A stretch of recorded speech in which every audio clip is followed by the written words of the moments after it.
인도네시아가 결국 대한민국에게 굴복했습니다. 지난 11일 방위사업청은 인도네시아 기술진이 KF-21 보라매 개발 사업에 다시 참여하기 위해 사천으로 올 준비를 하고 있다고 밝혔습니다. 무려 1년 5개월 만인데요. 분담금을 명목으로 이득을 챙기려 수작을 부리다가 한국이 인도네시아 없이 순조롭게 전투기를 만들어가자 다급하게 태도를 바꾼 것입니다. 이에 따라 인이의 분담금 지급이 다시 논의될 것이 확실한데요. 그러나 이제 인도네시아는 굉장히 불리한 입장에서 협상에 임해야 할 것입니다. 세금을 더 내도 좋으니 인이를 빼자는 우리 국민들의 의지가 그 어느 때보다 강해진 상황이기 때문입니다. 우리 기업이나 군 관계자들이 인이의 제압률을 원하더라도 국민들이 거부할 정도로 인이가 우리 국민의 미움을 산 것입니다. 하지만 그렇다고 무작정 인이를 배제할 수는 없는데요. 생산 대수 감소로 인한 단가 상승과 수출 난항 가능성이 결코 작은 문제가 아니기 때문입니다.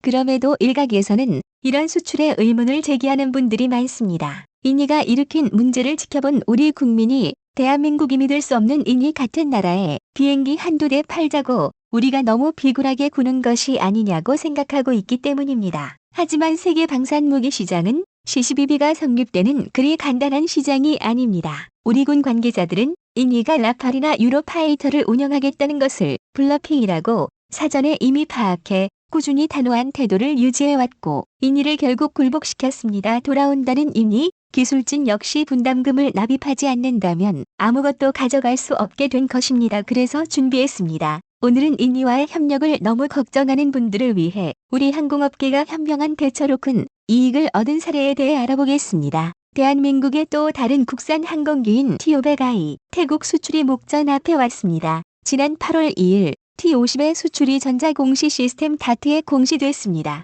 미로써 총 8대 3,500억 상당의 T50 해외 수출이 모두 확정되었습니다. 지난 7월 31일 T50 TH 수출 계약을 맺은 차쿤 타완장 태국 공군 중장의 촉사까지 확보했는데요. 그는 태국군이 과거 T50을 3단계에 걸쳐 조달했다는 사실을 언급하며 한국과의 거래에 무한한 신뢰를 드러냈습니다. 뿐만 아니라 이번 네 번째 계약을 통해 태국 공군이 아세안 최강의 공군이 되는 꿈을 이루게 될 것이라 기대하기도 했는데요. 그만큼 T500I 훌륭한 기종이라는 뜻입니다. 이는 태국군이 기존에 애용하던 그리펜 전투기를 사지 않고 T50을 구입했다는 점만 봐도 명확히 알 수 있는 사실입니다. 그리펜 전투기는 스웨덴의 사부사가 만든 명품 단발 전투기인데요. F-18혼의 전투기의 엔진인 G404 엔진의 파생형인 볼보 RM12 엔진을 사용하는 단발 전투기입니다. 전장 14.1m, 전폭 8.4m, 5m, 최대 이륙 중량 14톤으로 전고사, 경량 전투기라고 할 수 있는데요.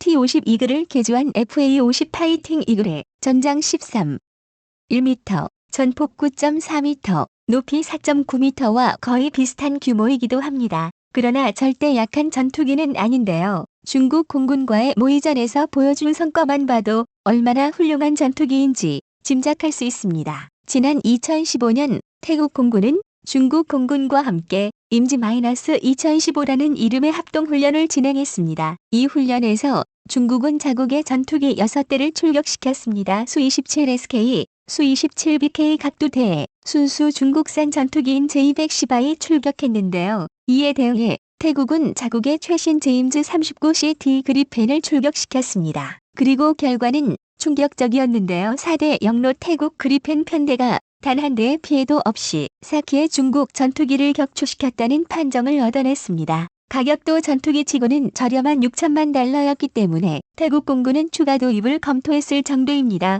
그런데 정작 태국이 선택한 것은 우리의 T-50 골든 이글이었습니다. 우리의 T-500I 태국이 그리펜의 추가 도입을 포기하게 할 만큼 매력적이었기 때문인데요. 우선 당시 태국 공군은 훈련기를 대체해야 하는 상황이었습니다. 기존 체코산 L-39 훈련기의 노후화가 심각한 상태였기 때문인데요. 그러나 태국 공군에게 훈련기를 훈련기로만 쓸 여유는 없었습니다. 그래서 돈을 조금 더 주더라도 훈련기이면서 동시에 전투기로 활약할 수 있는 항공기가 필요했는데요. 전투기 중 저렴하다는 그리펜도 태국의 입장에서 너무 비쌌습니다. 그렇다고 다른 훈련기를 사자니 초음속 비행이 불가능한 마음속 항공기들 뿐이었고 다른 성능 역시 그리 만족스럽지 못한 상황이었는데요. 그래서 태국은 초음속 비행이 가능하고 대지 대공임무용 무장을 달 수 있는 중국의 L-15 훈련기와 우리 T-50 중 하나를 도입하기로 했습니다. L-15 고등훈련기는 중국의 홍두 항공공업 집단에서 만든 초음속 고등훈련기입니다. 이전까지 중국은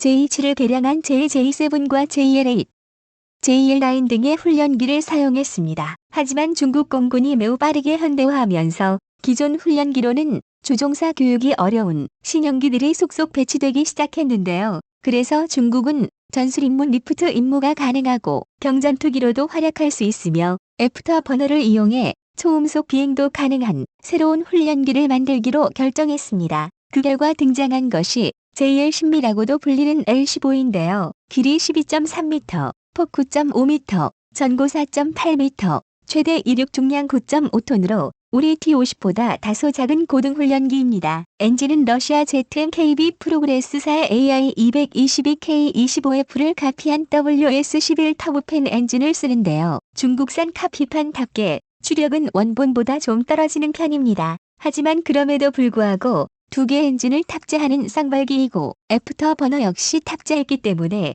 최대 마하 1.4의 초음속 비행이 가능한 고성능 기체입니다. 또한 무장은 최대 사거리 22km의 PL-09 시 단거리 적외선 유도 미사일을 탑재할 수 있었습니다. 뿐만 아니라 준하열계의 각 2개소, 주획단 미사일 발사대의 2개소를 포함해 총 6개의 하드 포인트를 가지고 있습니다. 이를 이용해 공대공 미사일, 폭탄, 로켓탄, 공대지 미사일 등 각종 무장을 장비할 수 있는데요. 2001년 9월 개발이 발표됐고 2002년 11월에 처음 모습이 공개됐습니다. 약 130 등 야크 시리즈로 유명한 러시아의 야코블레프 설계국과 협력해 개발했기에 금세 개발이 완료되었는데요. 2006년 3월 13일 초도 비행에 성공했습니다. 한미디로 요약하면 가격은 T-50 골든 이글보다 더 저렴하면서도 성능은 그리 나쁘지 않은 항공기입니다. 그래서 해외에서도 많은 전문가들이 태국이 L-15를 구매할 수 있다는 관측을 내놓기도 했습니다. 그러나 결국 승자는 T-5000이었습니다. 그 이유는 무장의 참여와 신뢰성이 결정적이었는데요. T-50의 경공격 기형 개량기인 FA-50 파이팅 이글의 무수한 성능이 알려졌기 때문입니다. FA-50은 훈련기 기반의 경공격기임에도 블록 20 개량을 통해 AIM-9 사이드 와인더, AIM-120 앞람을 동합할 수 있어 경공격기 중에서도 손에 꼽히는 전투 능력을 확보할 수 있는데요. 고등훈련기 기반의 항공기가 지상에 대한 화력 지원은 물론 다양한 대공 미사일을 장비하고 공중전도 할 수 있는 것입니다. 게다가 F-22와 F-35를 만들 록히드 마틴이 5세대 전투기의 조종사 육성을 위해 한국과 협력해 개발한 전투기답게 속도와 기동성 역시 우수했는데요. 반면 중국의 L-15는 전체적으로 봤을 때는 나쁘지 않은 초음속 훈련기였지만 문제가 많았습니다. 정밀 가공과 금속 재롱 기술이 떨어지는 중국산 엔진의 신뢰성이 최악이라는 사실은 익히 알려진 바였고 무장 역시 떨어졌습니다. 태국 공군의 그리펜이 중국 공군을 상대로 훈련해서 4대 0으로 완승할 수 있었던 이유가 바로 여기에 있는데요. 비가 시선 교전 능력에서 그리펜이 중국의 전투기들을 압도했기 때문이었습니다. 비가시 선교전 BVR은 한마디로 눈에 보이지 않는 먼 거리에서 상대를 제압하는 방식을 말합니다. 이를 위해서는 장거리에서 상대를 제압할 수 있는 미사일이 필수적입니다. 그러나 중국의 대공 미사일은 먼 거리에서 태국의 그리펜을 맞추지 못했습니다. 사실상 비가시 선교전에서 모든 결과가 결판난 것이라는 것을 보여준 사례라 할 수 있습니다. 이런 경험을 했던 태국의 입장에서는 그리펜에 학살당한 중국산 전투기보다 대표적인 BVR 무기인 AIM-120 앞람을 운명할 수 있는 T-50을 선택하는 것이 당연했습니다. 그래서 태국은 자신들의 영토를 지켜줄 가장 강력한 무기로 T-50의 도입을 결정했는데요. 충분히 만족했는지 수년마다 추가 도입을 계속하고 있습니다. 특별한 사건이 없는 한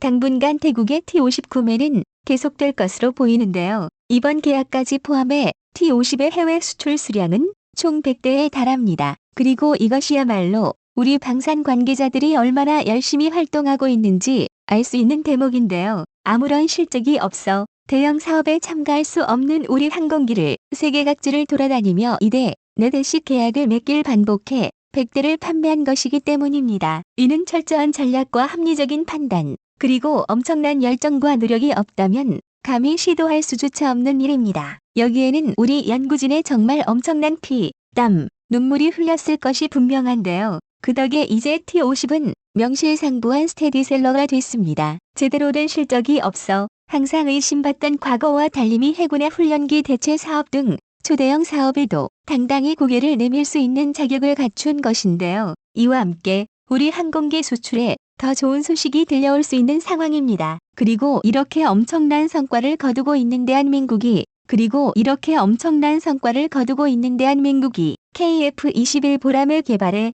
인이를 무턱대고 끼워주려 할 리가 없습니다. 현재 한국의 항공 제작 기술력은 세계에서도 손에 꼽히는 기술력을 자랑합니다. 반면 인이는 전투기 개발 기술력은 없지만 KF-21 동시 개발 참여국이라는 지위를 막용해 한국을 압박하며 또 무시했습니다. 그러나 한국은 이에 굴하지 않고 오히려 기존 일정보다 더 빠르면서 순조롭게 국산 전투기 KF-21의 개발을 이어왔습니다. 이에 당황한 인이가 이제는 제대로 무릎을 꿇고 고개를 숙이고 들어오지만 분명한 건 지금 그들의 위치는 이전과는 다르다는 것입니다. 여러분의 생각은 어떠신가요? 시청자님의 현명한 의견을 댓글로 남겨주시기 바랍니다. 여러분들의 좋은 의견이 좋은 영상을 만드는데 많은 힘이 됩니다.